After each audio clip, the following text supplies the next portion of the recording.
만을 부끄러워하지 말라라는 제목으로 함께 은혜를 나누고자 합니다. 주님이 바울이 주님을 믿고 따르는 데 있어서 가장 많이 강조하는 것이 이 그리스도의 고난에 동참하는 것이었습니다.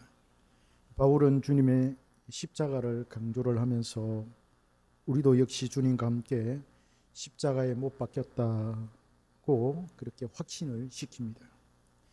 우리가 십자가에 달린 주님을 따른다는 것은 고난의 주님을 따른다는 것이지요. 그러니 환난과 고난은 필수적입니다. 바울은 우리가 천국에 들어가기 위해서는 많은 환난을 당해야 한다라고 그렇게 말합니다. 그래서 성도와 십자가는 늘 함께 가는 것이기 때문에 환난은 불가피하다는 것이죠. 이 세상에서의 고난 없이 고통 없이 복을 누리다가 천국에서 영원히 살고 영생 복락을 누리는 것이 우리 성도들이 가지는 로망입니다. 그렇잖아요. 예수 믿고 잘 되고 복 받고 편안하게 살고 잘 살다가 천국 가서 영원히 잘 사는 것, 그게 우리 성도들이 가지는 로망이지요. 이해가 됩니다. 고통과 환난은 그만큼 힘들고 어렵기 때문입니다. 주님께서 말씀하신 좁은 길, 좁은 문은 정말 찾는 이가 없습니다. 거의 없어요. 따라서 천국에 들어가는 자 또한 적은 수임에 틀림없습니다. 제가 이번에 쓴 논문이 그 논문이에요. 구원을 얻는 사람의 그 수요에 있어서, 숫자에 있어서 많은가 적은가. 성경은 뭐라고 이야기하느냐? 성경은 다수와 소수를 함께 이야기하고 있어요. 그런 예를 들어서 주님이 잔치를 배설했는데 사람들이 안 온다. 시장 어귀에 가서 닥치는 대로 사람들을 데리고 오라. 많이 데리고 와라. 다수예요. 그 한 본문에 있어서, 비유에 있어서 다수입니다. 그런데 예복을 입지 않고 바깥에서 어슬렁거리는 사람이 있어. 주인이 나와서 네 왜 안 들어가고 있느냐? 예복을 입지 못해서 못 들어갔습니다. 이 악한 자야, 게으른 자야, 바깥 어두운 데서 이를 갈며 슬피 웃음이 있으리라. 그러면서 하는 말이 초청을 받은 자는 많되 청함을 받은 자는 많되 택함을 받은 자는 심히 적으니라. 예수님이 그렇게 말씀하셨습니다. 그러니까 그 본문 안에 다수와 소수가 함께 들어갑니다. 초청받은 사람, 교회로 몰려오는 사람들은 많은데 정말 택함을 받은 사람은 소수라는 거예요. 이걸 이야기하고 있어요. 그래서 오늘날 우리 한국 교회가 왜 이러느냐? 왜 한국 교회가 이 모양, 이 꼴이냐? 이렇게 사람들이 이야기하잖아요. 이해가 돼요. 왜? 이 부흥의 시기에 하나님께서 엄청난 사람들을 교회에 불러 모으십니다. 그게 다수예요. 이게 이사야 선지자도 그렇게 예언했고 예수님도 그렇게 말씀하셨고 예수님 시대도 그랬고 그리고 로마로 말미암아서 온 유럽이 복음화되었고 유럽이 복음화되고 미국이 복음화되고 미국이 복음화될 뿐만 아니라 아시아도 지금 복음화되어서 수많은 사람들이 다 교회로 몰려들고 또 몰려들었다가 또 흩어지고 그리고 기독교는 계속해서 미래를 향해서 나아가고 있습니다. 다수예요. 그러나 그 안에 지금 몇십만 명이 모이는 그런 대형 교회가 있고 수만 명이 모이는 그런 대형 교회가 있지만은 그러나 그 안에 소수라는 거예요. 택함 받은 사람은 소수라는 거예요. 이건 성경에 그렇게 얘기하고 있고 칼빈도 그렇게 해석하고 있고 사도 바울도 그렇게 말하고 있어요. 그래서 예수님이 말씀하시는 좁은 문, 좁은 길로 들어가는 사람은 심히 적다. 찾는 이가 심히 적다. 왜? 힘드니까. 이해가 되잖아요. 고통스러우니까, 고난이 있으니까. 누가 고난 받으려 하겠어? 내가 고난 받겠습니다 하고. 그 좀 이상한 사람이죠. 그런 사람은. 피하고 싶고 도망치고 싶고 그게 인지상정이에요. 안 그렇겠습니까? 우리 몸에서 죄를 짓는 팔과 다리, 그 지체를 잘라내고 불구의 몸으로 천국에 들어가는 것이 온몸으로 지옥에 가는 것보다 더 낫다라는 말씀이 있습니다. 무슨 뜻입니까? 죄를 짓게 하는 모든 요소들을 끊어내는 아픔을 감당해야 한다는 거예요. 죄를 짓게 하는 그런 요소들을 딱 끊어내는 거예요. 내가 약한 부분들 있잖아요. 내가 약한 부분들을 딱 끊은 내는 한이 있더라도 불구의 몸으로 그걸 다 세상에서 못 누린다 하더라도 세상에서 못 누리면 내가 천국 가서 누리지.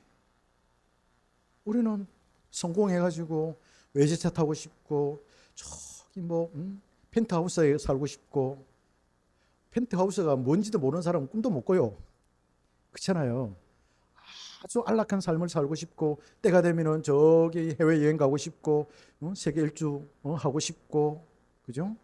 자식들도 다 잘 되고 좋은 환경 속에서 아이들 키우고 싶고, 그렇잖아요. 근데 그거 다 누리고 그거 다 하고 하는 사람이 천국 갈 수 있겠느냐라요. 만약 그것으로 하여금 죄를 짓게 한다면 그런 거 다 끊어내라는, 그런 욕망들 다 끊어내라는 거예요. 그거 없이 그거 못 누리고 천국 가는 거 오히려 더 낫다. 더 낫다. 여러분, 우리가 성경은 천국에 대해서 천국에서의 구체적인 삶에 대해서는 명확하게 말하지 않아요. 명확하게 말하지 않아요. 새하늘과, 우리가 궁극적으로 가는 천국이 새하늘과 새 땅이잖아요. 새하늘과 새 땅에는 물리가 있어요. 물리성이 있어요. 왜? 육체가 있기 때문에. 예수님도 몸이 있기 때문에 우리도 몸을 가지고 가요. 최후의 부활은 우리의 영혼과 육체가 만나는 거예요. 그게 최후의 부활이에요. 지금 우리가 죽어서 가는 곳은 파라다이스, 낙원이에요. 낙원은 영혼만 가는 데예요. 그러나 새하늘과 새 땅은 육신이 살아나서, 최후의 부활 때 육신이 살아나서 육신과 함께 가는 거예요. 새하늘과 새 땅이에요. 그럼 육신이 있다는 것은 뭡니까? 물론 그 몸은 부활의 몸이죠. 신령한 몸이죠. 그 신령한 몸은 그래도 뭡니까? 물리가 있는 거예요. 물리가. 지금 천국은 어떻게 보면 영혼만 있으니까 물리가 있을까 없을까 그건 잘 모르겠지만은, 그러나 새하늘과 새 땅은 명확한 것은 물리가 있다는 거예요. 그곳에서 여러분, 우리 주님이 집을 예비하신다라고 할 때 하나님께서 우리에게 주시는 그 집이 어떤 집일까요? 거기서 왕노릇 한다는데 거기서 왕노릇 할 그 왕노릇이 어떤 왕노릇일까요? 상상 초월해요. 정말 상상 초월해요.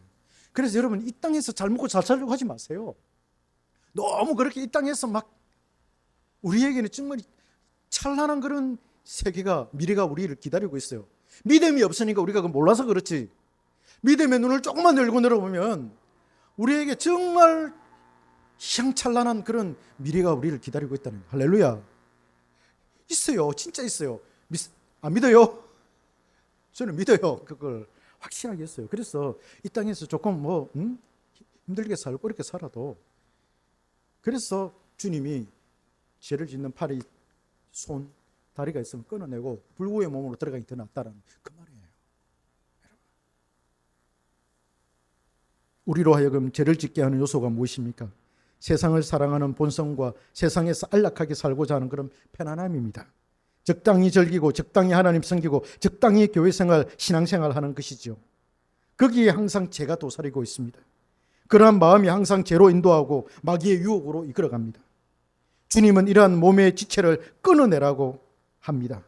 어떻게 끊어낼 수 있겠습니까? 그것은 고난과 환난밖에 없어요. 우리가 고난 당하지 않으면 결코 영적인 사람이 될 수 없습니다. 정말이에요. 고난 당하지 않으면, 부모가 고난 당하지 않으면 아이가 정신 못 차려요. 어젠가 얼핏 지나가면서 유퀴즈를 봤는데, 누구 나오요? 한 사람, 유재석인가? 유재석이 하는 그 프로 있잖아요. 거기에 박성문이가 나왔어요. 눈물의 여왕이라는 그 드라마가 이번에 엄청 그 인기 드라마였다고 그러대요. 그래서 거기서 악역을 감당한 사람이었는데, 나는 우리 집사람한테 들었어요. 간접적으로. 그 집사람이 보고 이제 내한테 이야기해 주는데, 이 성훈이의 아버지가 은행원이었는데 그때 IMF 98년도 IMF로 와가지고 은행을 그만두고 굉장히 회사가 어려웠대요. 그만두고 집안이 어려웠대요. 그러니까 자기가 이제 군대에 가 있었는데, 군대에 이제 입영해서 이제 상병 달아갖고 이제 8, 9일 만에 이제 군 휴가로 나오는데, 집에서 엄마가 전화가 오기를, 휴가 안 나오면 안 되겠느냐. 지금 우리 집안이 말이 아니다. 네가 오면은 돈이라도 5천 원 이렇게 손에 쥐어가지고 보내야 되는데 네가 오면은 돈 5천 원 이렇게 쥐어서 보낼 돈이 없다. 우리는 지금 김치에 물에다가 밥 말아 먹고 이렇게 지금 살고 있는데 휴가 안 났으면 좋겠다. 그 아이가 그 전화를 듣고 울었대요. 그 회사에서, 저기 군대에서. 그래서 그런지 이아가 하는 말이 아주 계획적이더라고. 보니까 몇 년 동에는 뭐 하고 몇 년 동에는 뭐 하고, 그리고 몇 년 동에 돈을 얼마나 모으고 하는 거기에 딱 듣고는 이 친구가 뭔가 좀 인생을 아는구나. 그래서 고생을 해봤기 때문에 돈을 얼마나 어느 기간 동안 이렇게 모아야 된다라고 그렇게 계획을 세우구나 하는 그게 오더라고요. 아버지가 고난을 당하니까, 그 집안에 고난을 당하니까 자식들이 정신을 차려요. 부모가 이렇게 잘 살고 잘해주고 부족한 것이 잘해주면 아이들이 정신을 못 차리는 경우가 있어요. 물론 정신을 차리는 경우도 있지만은 고난이 굉장히 중요해요, 여러분. 고난을 당하지 않으면 인간이 안 돼요. 세상 사람들도 그렇잖아요. 고난 안 당하면 인간이 안 돼요. 영적인 것은 더 말할 것도 없어요. 우리가 하나님의 사람이 되려면 고난을 받아야 인간이 돼요. 하나님의 사람이 돼요. 온실 속에서는 결코 신앙이 커지지 않습니다. 우리에게 오는 고난의 시련은 우리로 하여금 세상 줄을 끊기 위함입니다. 그러니 고난과 환난은 성도에게 필수적입니다. 하나님은 세상도 좋고 천국도 좋은 식의 신앙을 원치 않습니다. 돈과 하나님을 겸하여 섬길 수 없다는 것이 신앙의 원리죠. 우리는 둘 중에 하나를 선택해야 합니다. 우리 속에 계신 성령은 천국을 선택하도록 우리에게 감동을 주셔요. 네 세상 선택하지 말고 하나님을 선택해. 그렇게 감동을 주십니다. 감동이 있어야 우리가 선택하잖아요. 세상적으로 볼 때 안 좋은 건데, 세상적으로 볼 때 사람들이 손가락질 하는 거고, 세상적으로 볼 때 사람들이 아주 낮춰 보는 건데, 그걸 내가 선택하려고 그러면 이 세상의 어떤 거는 원리를 거슬려서, 세상의 가치를 거슬러서 내가 선택을 하는 건데, 내 마음에 무슨 감동이 있어야 될 거 아니에요. 그죠? 내가 아내를 선택하는 부분도 있어서, 남편을 선택하는 부분이 있어서도 그렇잖아요. 세상의 어떤 그런 원리와 가치를 거슬러서 내가 선택하려면 내 속에 뭔가 끌리는 게 있어야 될 거 아니에요. 그렇잖아요. 그걸 하는 성령 하나님께서 우리에게 주신다는 거예요.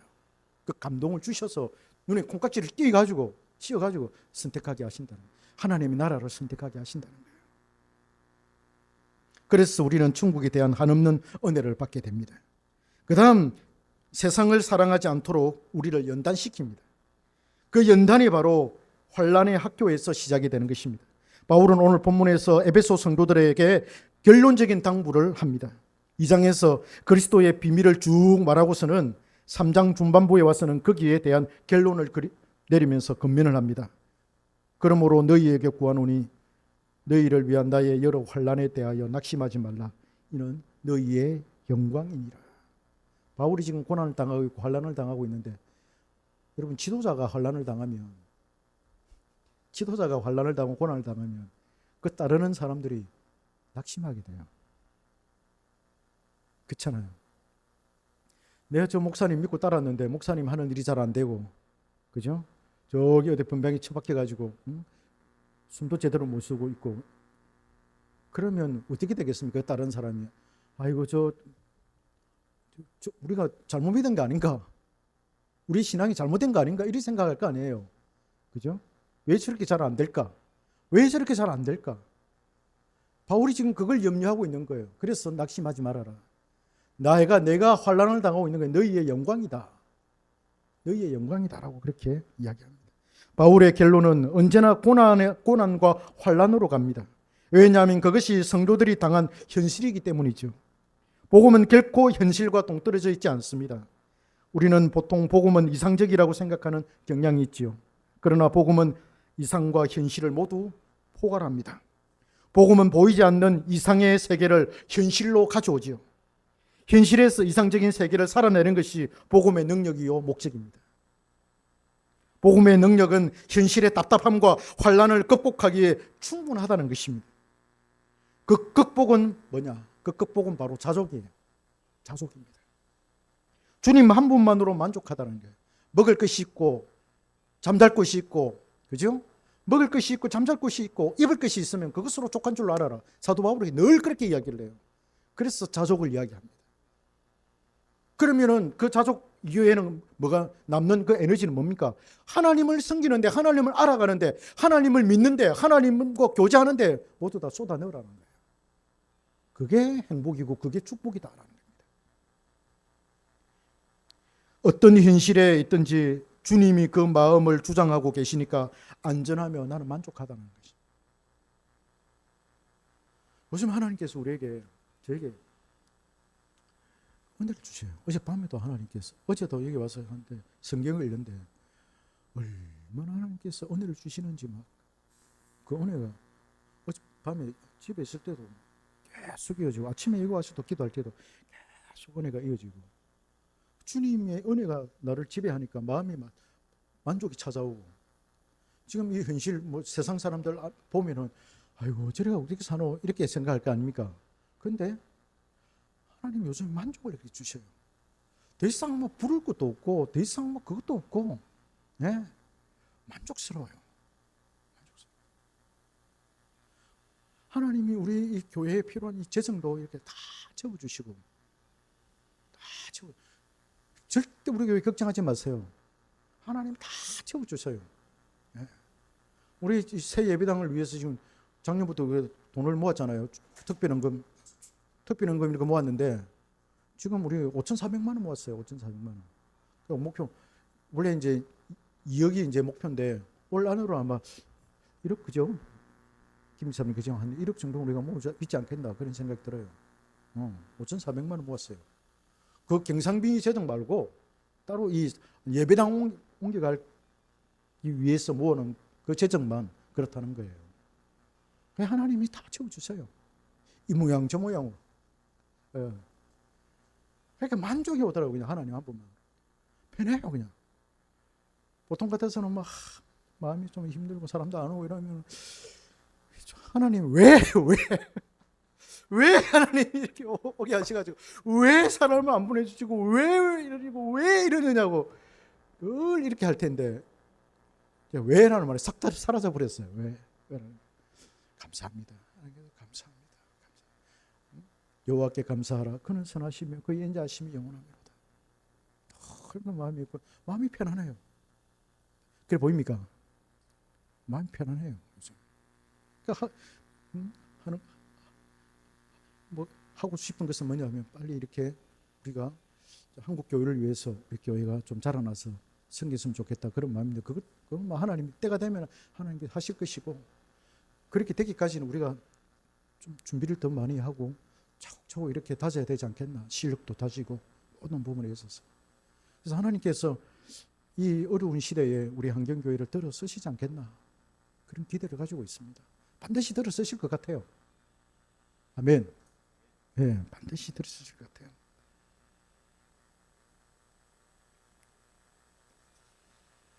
그래서 이런 환난 중에도 이런 만족이 나타나게 된다는 것입니다.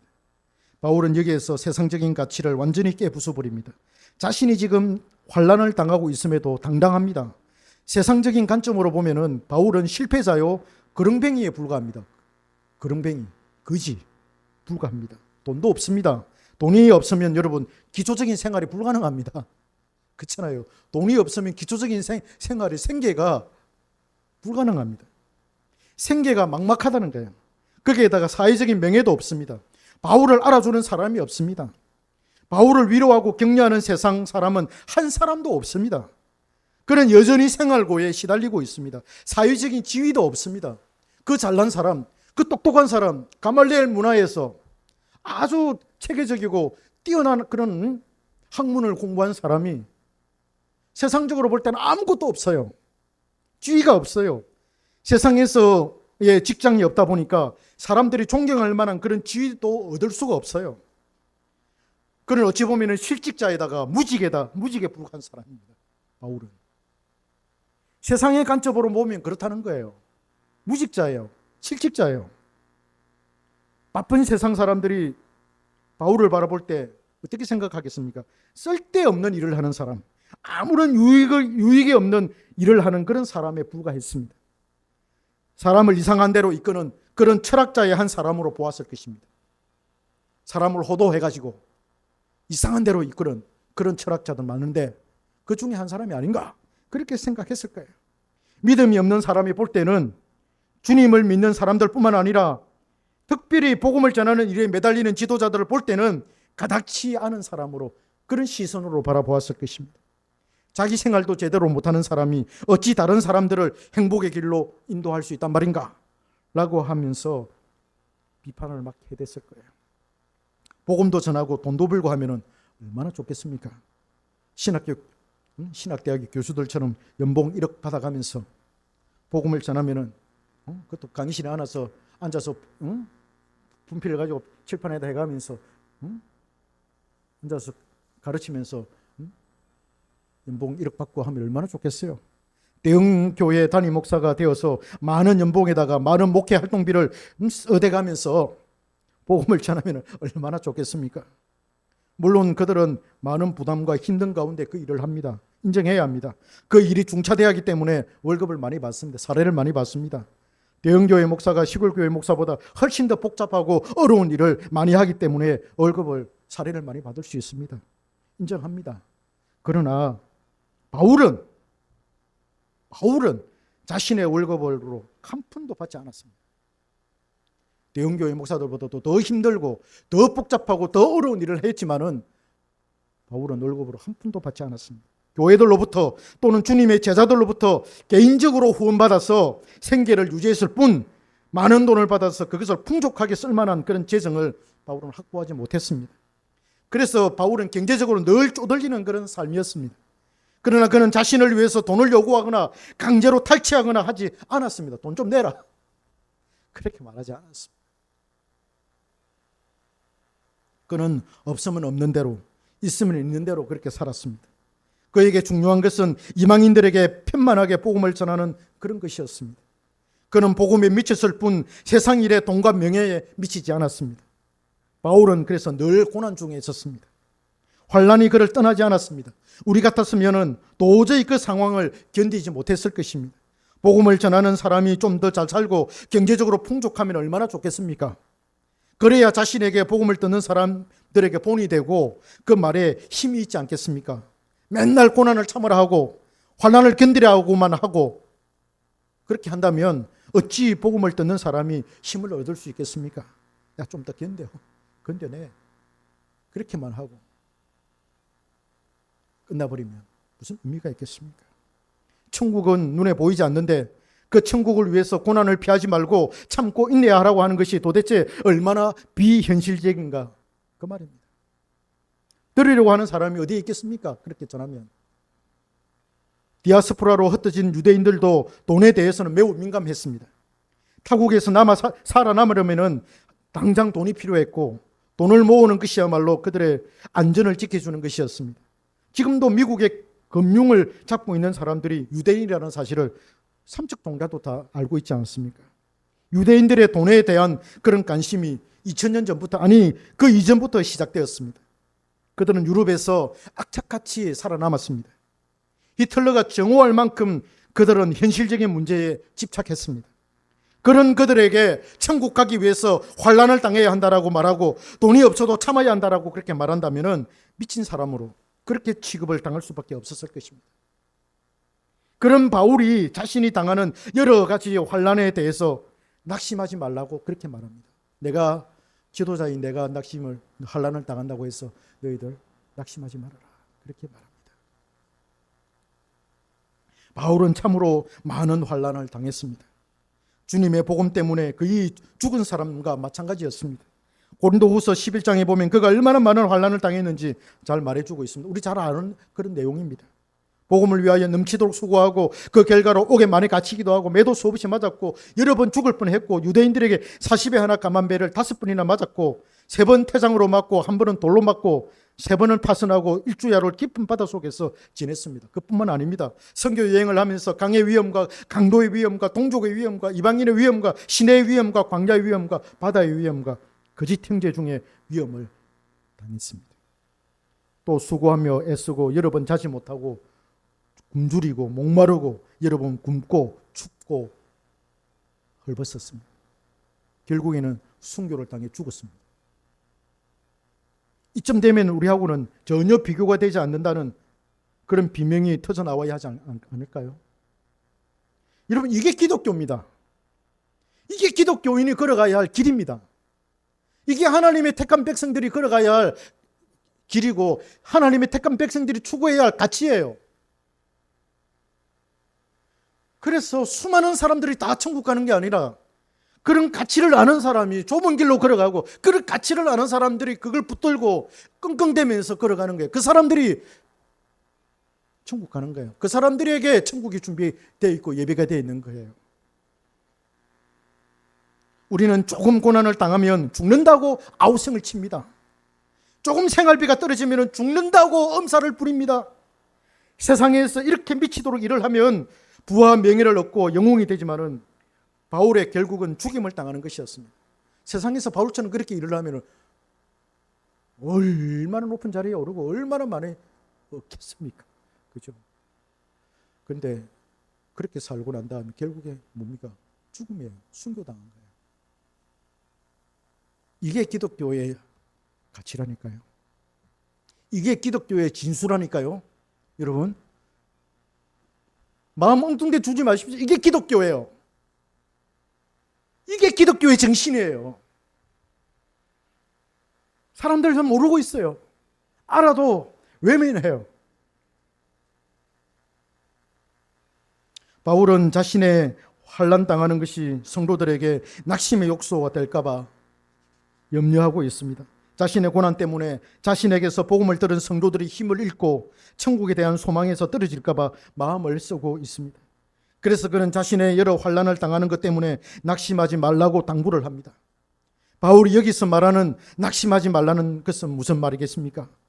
그것은 복음을 부끄러워하지 말라는 것과 복음 때문에 오는 환난을 부끄러워하지 말라는 그런 뜻입니다.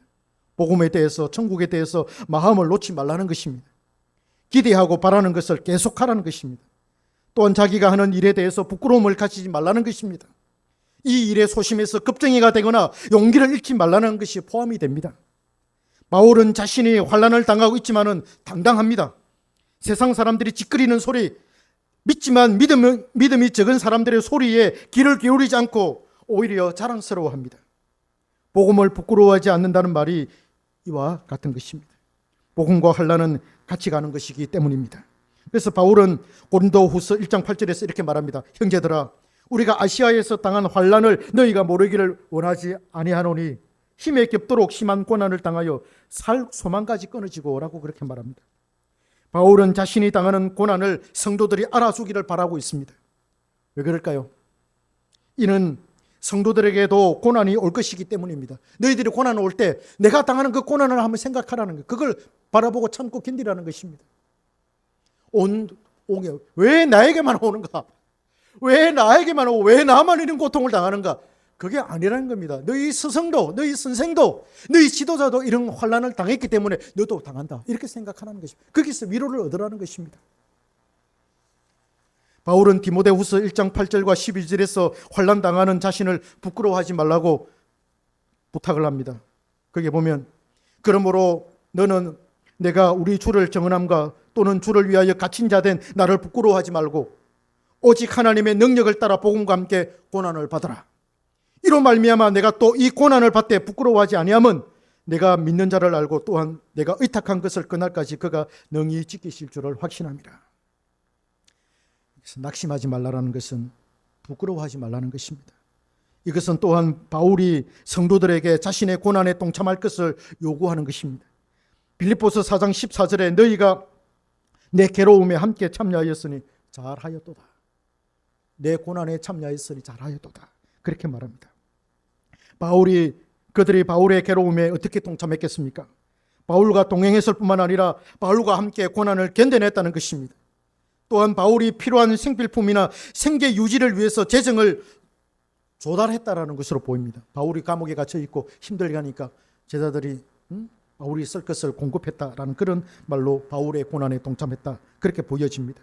바울이 전해준 진리를 지켜내야만 하는 그런 책임에서 오는 그런 고난이었습니다. 바울이 자신의 환난을 부끄러워하지 말라는 것은 하나님의 넘치는 위로가 있기 때문입니다. 우리가 환난을 당하고 고난을 당하면 하나님 가만히 있지 않아요. 엄청난 은혜를 부어주세요. 엄청난 위로를 부어주세요.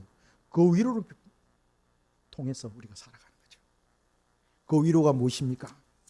천국에서 받을 상급입니다. 또한 자신의 행하는 복음 사역이 잘 되는 것입니다. 자신의 환난으로 인해서 복음이 땅끝까지 전거되는 그것입니다. 그래서 바울은 디모데에게 너는 그리스도 예수의 좋은 병사로 나와 함께 고난을 받아라 그렇게 말하는 것입니다. 그 다음 우리가 살펴볼 것은 본문에 이는 너희의 영광이니라 라는 그런 말씀입니다. 다 돼갑니다. 바울이 고난당하는 것이 성도들에게 어찌 영광이 되느냐 하는 그런 것입니다. 이 말은 고난당하는 바울이 그들에게 자랑이라는 말과 같습니다. 고린도후서 14절에 우리 주 예수의 날에는 너희가 우리의 자랑이 되고 우리는 너희의 자랑이 되는 그것이라. 그 바울이 당한 환난과 고난에 동참한 성도들, 바울이 복음을 전해서 예수 믿었던 자기가 사역에서 맺었던 그 열매, 그것이 바울에게 자랑이 되었고 열매가 되었다. 빌립보서에도 보면 그게 나와요. 우리 재원 집사님이나 우리의 정원 형제가 예수를 잘 믿고 목사님이 원하는 대로 그런 사람, 그런 하나님이 택한 사람으로 이렇게 쫙 세워진다면 여러분들이 나의 자랑이 되는 거예요. 천국에 가서. 정원 형제님, 그게 목사님이 자랑이 된다는 거예요. 와, 우리 정원 형제님 신앙이 이렇게 좋아졌고 말이지, 이렇게 고난에 동참하게 되고 그래도 불평 한마디 없이 하나님의 위로 가운데서 당당히 하나님을 사랑하는 그런 사람이 되었습니다. 이렇게 그게 목사님의 자랑이 되는 거예요. 바울이 그들에게 자랑이 되는 것이 무엇이겠습니까? 성도들이 바울이 전한 복음을 듣고서 구원을 얻었다는 것입니다. 바울이 전한 복음이 확실하다는 것입니다. 여러분, 바울은 놀고 먹으면서 복음을 전한 것이 아니라 우리 주 예수 그리스도처럼 제 십자가를 쥐고 복음을 전했으니 그 복음이 확실하다는 것입니다. 그런 바울을 따르고 그 가르침을 받아서 구원을 받았으니 어찌 바울이 그들에게 자랑이 되지 않겠느냐라는 것입니다. 반대로 자신이 전한 복음을 듣고 구원을 얻은 성도들이 바울에게 자랑이 되었습니다. 주님 앞에 섰을 때 이들은 모두 서로가 서로에게 자랑이 될 것입니다. 바울은 자신의 환난 당하는 것 때문에 낙심하지 말라고 말합니다. 이것은 자신의 고난을 부끄러워하지 말라는 것입니다. 자신의 스승, 자신들에게 복음을 전해준 선생이 저렇게 고난을 당하는데 이제 우리는 끊었다, 그가 전한 복음은 순엉터리야 하는 식으로 생각하지 말라는 것입니다. 예수님이 십자가에 달렸을 때 제자들이 다 흩어져 뿔뿔이 도망친 것처럼 그렇게 생각하지 말라는 것입니다. 오히려 자신이 전한 복음이 말로만 전해지지 않고 능력으로 전해졌고 주님처럼 고난과 환난 가운데 전해진 것이므로 그 진리가 확실하다는 것을 증명해 준다는 것입니다. 복음을 전하는 사람, 복음을 책임지는 사람에게 당연히 찾아오는 고난과 환난을 부끄러워하지 말라는 것이 오늘 본문에서 바울이 말하는 의도입니다. 복음 때문에 오는 고난을 부끄러워하지 말고 오히려 자랑합시다. 그래서 고난당하는 사람들끼리 서로 알아줍시다. 그리고 위로하며 격려합시다. 천국을 바라보고 주님 앞에 설 것을 생각하면서 서로 짐을 나눠줍시다. 서로에게 힘이 되어 줍시다. 그래서 함께 갑시다. 함께 가야 합니다. 우리가 전하고 나누는 복음이 여기에서 효력을 발하고 있습니다. 베드로가 말합니다. 오히려 너희가 그리스도의 고난에 참여하는 것으로 즐거워하라. 이는 그의 영광을 나타내실 때에 너희로 즐거워하고 기뻐하게 하려 함이라. 만일 그리스도인으로 고난을 받으면 부끄러워하지 말고 도리어 그 이름으로 하나님께 영광을 돌리라. 너희가 그리스도의 이름으로 치욕을 당하면 복 있는 자로다. 영광의 영 곧 하나님의 영이 너희 위에 계심이라. 그렇게 말합니다. 우리도 역시 사도들처럼 복음 안에서 복음을 위하여 복음 때문에 사는 사람임을 명심하고 우리에게 오는 환난을 부끄러워하지 맙시다. 예. 다른 사람들이 어떻게 말하든 우리는 우리다. 나는 택함 받은 사람이다. 그래서 환난 당하는 사람들을 우리가 위로하고 격려합시다. 그것이 고난의 동참하는 것입니다. 끝났습니다.